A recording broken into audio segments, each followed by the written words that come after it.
नमस्कार, आप देख रहे हैं न्याय केसरी और स्पष्ट बात टीवी। इस वक्त हम भारत के राजस्थान के हनुमानगढ़ में, जहां उत्तराखंड के पूर्व मंत्री श्री भागवत प्रसाद मकवाना जी हमारे साथ है। भागवत जी, आपका बहुत बहुत स्वागत है। आज के इस सम्मेलन में क्या कुछ कहना चाहेंगे? आज राष्ट्रीय वाल्मीकि क्रांतिकारी मोर्चा द्वारा हनुमानगढ़ राजस्थान में राष्ट्रीय वाल्मीकि अधिवेशन आयोजित हमारे कार्यक्रम के संयोजक डॉक्टर शांतिलाल जावा जी रहे। मुझको मुख्य वक्ता के रूप में, मुख्य अतिथि के रूप में आमंत्रित किया गया। तो आज जो चर्चा हुई है पूरे दिन, विभिन्न प्रांतों के लोग इसमें शिरकत की, भागीदारी की। सबसे महत्वपूर्ण बात रही कि इसमें विभिन्न क्षेत्रों में जो हमारे समाज का गौरव बढ़ा रहे हैं, वाल्मीकि समाज का, कुछ अधिकारी, कुछ कर्मचारी, कुछ बच्चे, मेधावी छात्रों को सम्मानित किया गया। विभिन्न क्षेत्रों की प्रतिभाओं का इस मंच के माध्यम से, मोर्चा के माध्यम से सम्मान किया गया है। कन्हैया लाल जी को प्रदेश अध्यक्ष राजस्थान घोषित किया गया है। और समाज के जितने भी विषय हैं, जैसे आरक्षण में वाल्मीकि समाज को अभी तक भागीदारी नहीं मिल पाई। वाल्मीकि समाज का एक भी विधायक राजस्थान में नहीं। ये हमारे लिए अच्छी स्थिति नहीं है। हम अनुसूचित समाज में अपनी भागीदारी सुनिश्चित कराना चाहते हैं। वाल्मीकि समाज को भी राजनीतिक क्षेत्र में सम्मान मिले। ये जो सफाई कर्मियों की भर्ती हो रही है, इसमें जब ये बहुत गंदगी का काम था तो हमारे लोगों से कराया जाता था। आज सीवर लाइनें पड़ गई हैं और वैसे कार्य हो गए तो हमारे लोगों को दूर करके सभी वर्गों को, तो इसमें सरकार को पुनर्विचार करना चाहिए। मैं माननीय मुख्यमंत्री राजस्थान से निवेदन करूंगा। हालांकि ये स्टेप पूर्व सरकार का था, 2023 में ये भर्ती प्रक्रिया प्रारंभ हुई थी। तो इसमें वाल्मीकि समाज को प्राथमिकता होनी चाहिए, ना कि 16% में सारे दलितों को कर दिया और 84% अन्य वर्गों को। ये उचित नहीं है। इस नौकरी के बल पे आज समाज के लोगों ने बच्चों को पढ़ा लिखा कर थोड़ा आगे बढ़े। अगर ये काम भी छीन लिया, पढ़े लिखों को आरक्षण में भागीदारी नहीं, तो ये उचित नहीं है। सरकार को इस पे पुनर्विचार करना चाहिए। सफाई कार्य से ठेकेदारी प्रथा समाप्त की जाए। राज्य सफाई कर्मचारी आयोग हो या भारत सरकार का सफाई कर्मचारी आयोग, अन्य आयोगों की भांति उनको भी कॉन्स्टिट्यूशनल राइट्स दिए जाने चाहिए, संवैधानिक दर्जा दिया जाना चाहिए। सर, आज के अधिवेशन की बात की जाए तो सर, गुगा जी के बारे में भी सुनने को मिला और रतन सिंह चावरिया जी के बारे में भी सुनने को मिला। उस पर कोई विशेष मांग है मंदिर में आपकी? राष्ट्रीय वाल्मीकि क्रांतिकारी मोर्चा पुरजोर तरीके से राजस्थान के माननीय मुख्यमंत्री जी से मांग करता है कि जब अयोध्या में अन्य 7 मंदिर महापुरुषों के बनने, सामाजिक समरसता के तहत भगवान वाल्मीकि का भी बनने जा रहा है उसमें एक मंदिर 7 में से, तो हमारी मांग है कि जब आपने अन्य महापुरुषों के, उनके साथ, गोगा जी के साथ आपने मंदिरों को स्थान दिया है वहाँ पर, तो रतन सिंह चावरिया जी वाल्मीकि समाज से थे, जो उनके सिपले सलार थे गोगा जी के। तो मैं सरकार से भी और ट्रस्ट से भी ये मांग करता हूँ, राष्ट्रीय वाल्मीकि क्रांतिकारी मोर्चे के राष्ट्रीय अध्यक्ष होने के नाते। और यहाँ पर ये राजस्थान के लोगों ने ही नहीं, महाराष्ट्र के लोगों ने, गुजरात के लोगों ने, तमाम लोग मेरे से मिले हैं और अधिवेशन में भी ये मांग प्रमुखता से उठी है।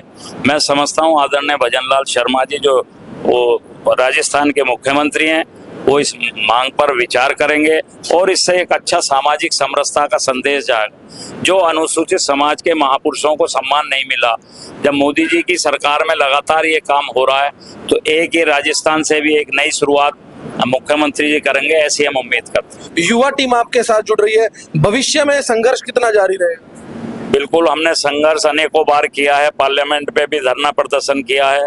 मुझे याद है जब 6ठा वेतनमान लागू हुआ था तो इस देश में एक बहुत बड़ा अत्याचार मनमोहन सिंह सरकार ने किया था, जिसके आज भुक्तभोगी पूरे वाल्मीकि समाज के लोग पूरे देश में। 6 पे कमीशन में 4th क्लास का पद खत्म कर दिया। 4th क्लास में ही सफाई कर्मचारी का पद आता है, तो पूरे देश से हमारा स्थायी रोजगार छीन लिया गया। हमने पार्लियामेंट पे उस समय भी धरना प्रदर्शन किया था। अगर हमारे समाज के लोगों की मांगों को नजरअंदाज ऐसे ही किया जाता रहेगा तो वाल्मीकि समाज निश्चित तौर पे सड़कों पे उतरेगा, अपने अधिकारों को प्राप्त करेगा। वैसे मोदी सरकार ने हमारे जो मैनुअली स्कैवेंजर्स थे, कांग्रेस ने मात्र 13,000 लोग चयनित किए थे। मोदी सरकार आने के बाद 62,000 लोगों को मैनुअल स्कैवेंजर्स को अनुदान दिया गया, 20,000 से अधिक लोगों को कौशल प्रशिक्षण दिया गया है और 50 लाख तक के ऋण देकर उनको स्वरोजगार के लिए, उनके शिक्षित बच्चों को हायर एजुकेशन के लिए 10 लाख तक के ऋण राष्ट्रीय सफाई कर्मचारी वित्त विकास निगम भारत में एजुकेशन के लिए दे रहा है और 20 लाख तक के ऋण विदेश में पढ़ने के लिए हायर एजुकेशन के लिए दिए जा रहे हैं। लेकिन बड़ा दुर्भाग्य है कि अधिकारी लोग बहुत इसमें कोताही बरतते हैं, लापरवाही बरतते हैं, जिसके कारण बार बार आदेश हो रहे हैं। अभी सुप्रीम कोर्ट ने पुनः आदेश किया है 20 अक्टूबर 2023 को कि मैनुअल स्कैवेंजर्स का पूरे देश में सर्वे होना चाहिए। सीवर में लोग मर रहे हैं, देश की राजधानी में मरते हैं। ऐसा कोई राज्य नहीं है जहां पर हमारे लोग मौत के मुंह में ना जा रहे हो। मैकेनिकल होना चाहिए कार्य, MS एक्ट 2013 कहता है, लेकिन अधिकारी लोग उनको बिना सेफ्टी टिंग के ठेकेदारों को काम दे देते हैं। ठेकेदार उनको बिना किसी बीमे के उनको उसमें उतार देते हैं। सीवर में भी मरने वालों को मुआवजा राशि माननीय उच्चतम न्यायालय ने बढ़ा दी है। सुप्रीम कोर्ट के आदेश को भारत सरकार ने भी सामाजिक न्याय अधिकारिता मंत्रालय ने जारी कर दिया है कि अब अगर किसी की सीवर में डेथ होगी तो उसको 30 लाख रुपए मुआवजा दिया जाएगा। अगर वो हैंडीकैप्ट होता है, विकलांग होता है, अपंग हो जाता है तो 20 लाख रुपए मुआवजा दिया जाएगा। पहले ये राशि माननीय उच्चतम न्यायालय द्वारा 10 लाख निर्धारित थी। तो ये तमाम तरह की सुविधाएं मोदी सरकार तो बढ़ा रही है, लेकिन ग्राउंड लेवल पर जो अधिकारी लेवल है वो केवल ये सोचते हैं कि ड्राई लैट्रिन्स ये अब उठाते नहीं, क्योंकि मोदी जी ने 12 करोड़ शौचालय बनवा दिए। लेकिन मैनुअल स्कैवेंजर की जो डेफिनेशन है उसमें ड्राई लैट्रिन्स में काम करने के अलावा भी सीवर में काम करने वाला, सेप्टिक टैंक की सफाई करने वाला और इसके अतिरिक्त जो खुले नाले नालियों में सफाई करते हैं। आज मेरे समाज के लोग, ऐसे हिंदुस्तान की कोई नगर पालिका नहीं है जहाँ खुले नाले नालियों में ये लोग काम ना करते, लेकिन अधिकारी रिपोर्ट नील भेज देते हैं। अधिकारियों की लाल फीताशाही की तानाशाही और उपेक्षा इस समाज के प्रति होने के कारण यह समाज अनेकों बार माननीय उच्चतम न्यायालय के आदेश, भारत सरकार के आदेश, एक्ट बनने के बावजूद उनको उचित न्याय नहीं मिल पा रहा। विशाल जी क्या कहेंगे गुगा मंदिर के विषय में?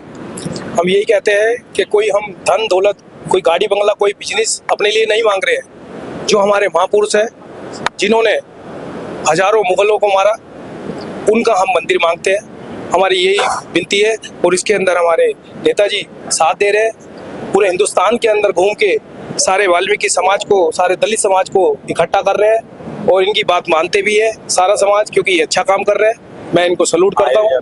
और जावा जी खड़े हैं, आगे की बात जावा जी बताएं। आज के आयोजक जावा जी का मैं बहुत बहुत स्वागत करता हूँ। आज के विषय में क्या कहेंगे सर, क्या संदेश है? सबसे पहले तो आपका बहुत बहुत धन्यवाद। आज का अधिवेशन राष्ट्रीय वाल्मीकि क्रांतिकारी मोर्चा समय समय पर ऐसे अधिवेशन आयोजित करता है जिससे समाज में कुरीतियां त्यागने और शिक्षा की ओर समाज को जोड़ने का प्रयास जारी रखता है। समाज के हितों का जो कुठाघात होता है उसकी सुरक्षा के लिए भी राष्ट्रीय वाल्मीकि क्रांतिकारी मोर्चा पूरे तन मन धन से सक्रिय रहता है।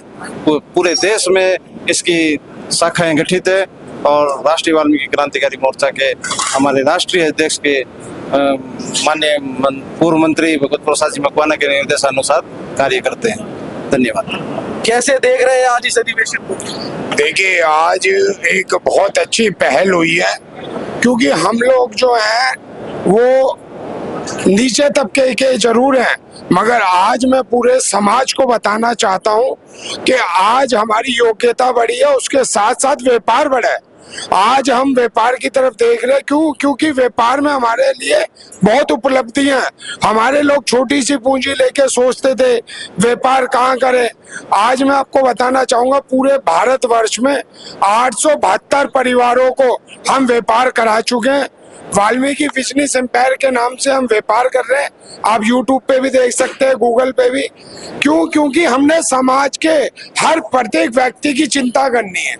हमें सिर्फ ये देखना है कि आज समाज कहीं हमारे से छूट ना जाए।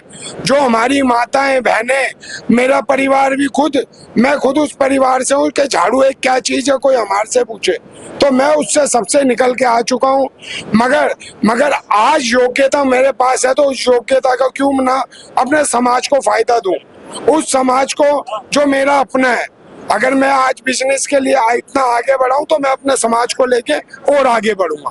बहुत अच्छी सोच है आपकी सर, क्या कहेंगे आप? सर मैं सबसे पहले तो हमारे मकवाना जी को धन्यवाद देना चाहूँगा, आदरणीय डॉक्टर शांतिलाल जी जावा जी को धन्यवाद देना चाहूँगा, और मेरे कहने पर बड़े भाई विशाल चावरिया जी राष्ट्रीय अध्यक्ष रॉयल वाल्मीकि आर्मी के पधारे मेरे कहने पर, और कबीर राज जी को भी धन्यवाद देना चाहूँगा। हमारा जो उद्देश्य है सर्वप्रथम हमारे समाज के लिए, शिक्षा के लिए कार्य हो, राजनीति के लिए कार्य हो, क्योंकि हम कहीं पिछड़े नहीं है। लोग पहले कहते थे कि हम शिक्षित नहीं है, हम शिक्षा में भी कहीं कम नहीं है, हम पैसों में भी कम ही नहीं है और ना नौकरियों में कम है। एक्चुअली बात ऐसी है क्योंकि जो गोगा मेडी का हमारा मिशन है, हम करीब 2007 से उसके लिए काम कर रहे हैं, और काफी समय से कांग्रेस आई, बीजेपी आई, हम हर जो भी देवस्थान विभाग के जो कैबिनेट मंत्री थे उन सभी से हमने मीटिंगें की, हमने ज्ञापन दिया, लेटर दिए, और जितनी भी हमारी पुश्तैनी जो फाइलें थी उनको सबमिट की। एक्चुअली हम हमारे अधिकार की बात कर रहे हैं। जो गोगा जी के साथ में जो सेनापति रतन सिंह जी चावरिया थे, हम सिर्फ उनकी मूर्ति लगाने की बात कर रहे हैं और उसके अलावा अन्यथा हम कुछ नहीं मांग रहे हैं उनसे। और करीब 2021 30 दिसंबर को हमने मूर्ति को स्थापित वहाँ किया था। हजारों लोगों की जनसंख्या के अंदर तमाम भारत के कोनों से लोग पधारे थे, और आज ही वो मूर्ति वहीं की वहीं रखी है।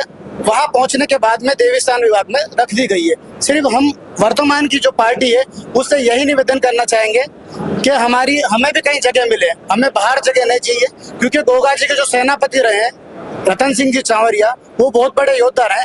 हमारी भी आने वाली पीढ़ियां उनकी मूर्ति देखकर गर्व फील करे कि हमारी भी समाज के अंदर ऐसे योद्धा रहे हैं।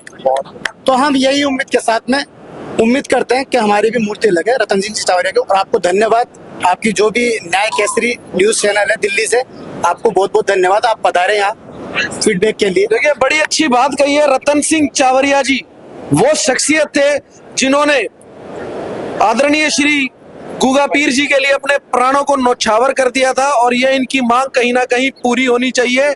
मिलते हैं फिर एक नई खबर के साथ, तब तक जय हिंद, जय भारत, वंदे मातरम।